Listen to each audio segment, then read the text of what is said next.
Chicos, yo arranqué la clase anterior explicando lo que son las proteínas y básicamente les dije que son importantes en el organismo porque se encuentran en nuestro cuerpo cumpliendo diversas funciones.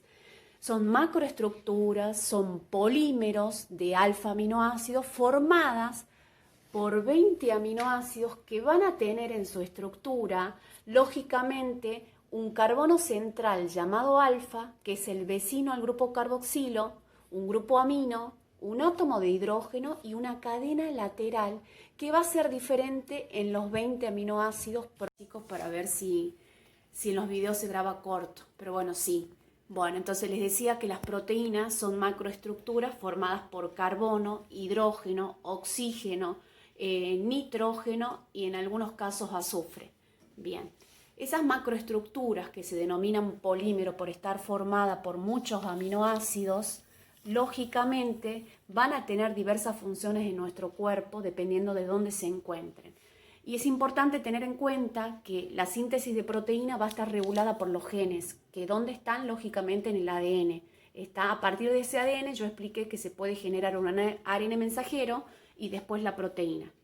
Bien, vuelvo a retomar que la menor unidad es un aminoácido. Entonces, teniendo en cuenta que la proteína está formada por aminoácidos, yo tengo que saber que en su estructura cada aminoácido va a tener 3 grupos iguales que serían el grupo amino, el grupo carboxilo, el átomo de hidrógeno y un carbono central, pero en la cadena lateral van a diferir los 20 aminoácidos.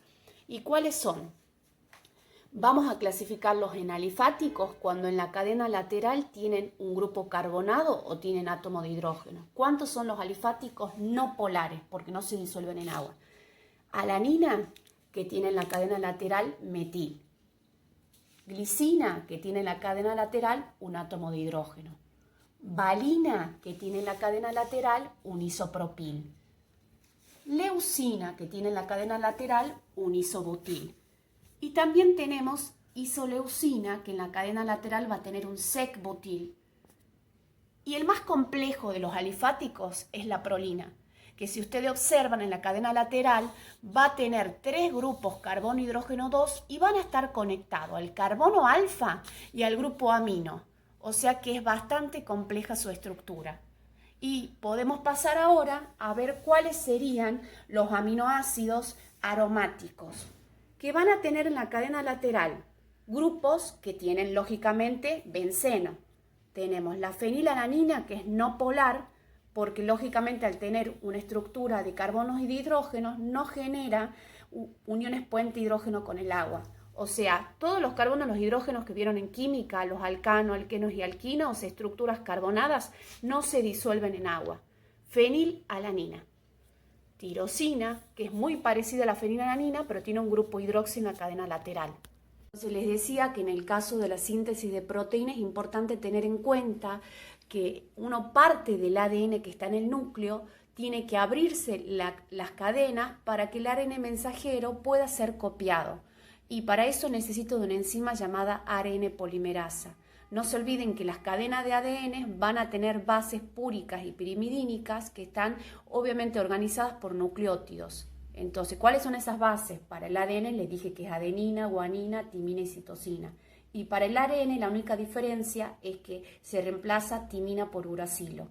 Copia y se va copiando la secuencia complementaria del ARN mensajero. Yo voy a ir, si en el ADN tengo timina, el ARN va a tener adenina. Si en el ADN tengo adenina, como no tengo timina en el ARN, voy a intercambiar por uracilo. Si tengo guanina en el ADN, voy a copiar guanina y así. Siempre una citosina va con una guanina y una adenina con una timina, pero como el ARN no tiene timina, si el ADN tiene adenina, el ARN va a tener uracilo. Una vez que logro copiar y transcribir todo el ADN, una vez que yo tengo el ARN mensajero copiado a partir de un gen del ADN, que básicamente va a tener los nucleótidos que van a ser transcribidos a ARN mensajero. El ARN mensajero sale del núcleo y en el citoplasma se va a traducir a proteína. Y para esa traducción es necesario el de transferencia y las subunidades ribosomales. Entonces, ¿qué es lo que pasa? A partir de ese ARN mensajero voy a tener los ARNs de transferencia que van a tener los anticodones que van a codificar para cada aminoácido.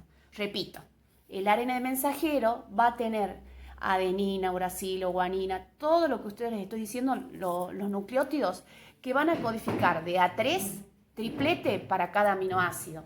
¿Está? Entonces el primer codón del ARN mensajero, que es AUG, va a codificar para el aminoácido metionina. ¿Está? ¿Y quién es el encargado de buscar el aminoácido en el citoplasma? El ARN de transferencia, que tiene una forma de trébol. ¿Está, chicos? Entonces, a tener en cuenta que si yo hago una transcripción correcta del ADN a ARN mensajero, el paso siguiente es traducir ese mensaje a proteína. ¿Y quién es el responsable? El ARN de transferencia de buscar los aminoácidos. Es como traducir un texto de inglés a castellano. Voy leyendo el ARN mensajero, cada triplete codifica para un aminoácido y lógicamente el transfer que tiene... Bien, chicos, teniendo en cuenta que una vez que yo genero la proteína, está de acuerdo a los aminoácidos que se van uniendo porque se va leyendo el codón, cada codón del mensajero, hasta que llega un codón final, que es el de stop, se libera la cadena de aminoácidos, que es como la tengo acá en el citoplasma, pero esa cadena se va a compactar. Entonces eso es lo que vamos a ver ahora. Esa compactación se estudia por niveles de organización.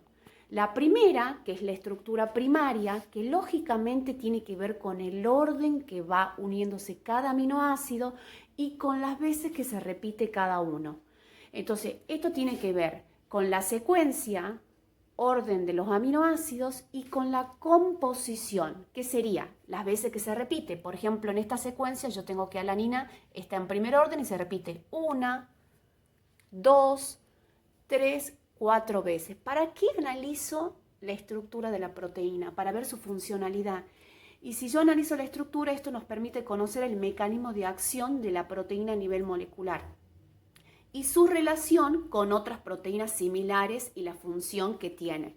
Por ejemplo, si yo analizo en esta secuencia, puedo ver que hay varios aminoácidos que se repiten varias veces. Entonces, en ese caso, puedo tener en cuenta que la estructura primaria es el esqueleto de todas proteínas y básicamente está estabilizada, ¿por qué? Por los enlaces peptídicos, porque yo no me olvido que este aminoácido se une a este por un enlace peptídico. Y también en la estructura primaria voy a destacar uniones puente disulfuro, que se dan entre dos aminoácidos cisteína que tienen en la cadena lateral azufre. Bien, entonces como para resumir, la estructura primaria es lo que va a determinar la funcionalidad de la proteína y tiene que ver con el orden de aminoácidos, quién está primero, quién está después, y con la composición, que está relacionada a la cantidad de veces que se repite cada uno. ¿Para qué se hace un estudio de la estructura primaria de todas las proteínas? Les doy un ejemplo. Si yo quisiera analizar una estructura de una proteína de un mamut y la estructura de lo que sería un elefante, puedo ver qué aminoácidos se conservan en proteínas que corresponden a los dos organismos y qué aminoácidos no. Y esto me permite identificar por qué quizás el mamut no se adaptó y obviamente se extinguió, y por qué un elefante hoy en día puede vivir de otra manera porque tiene otro tipo de proteínas que le permiten adaptarse.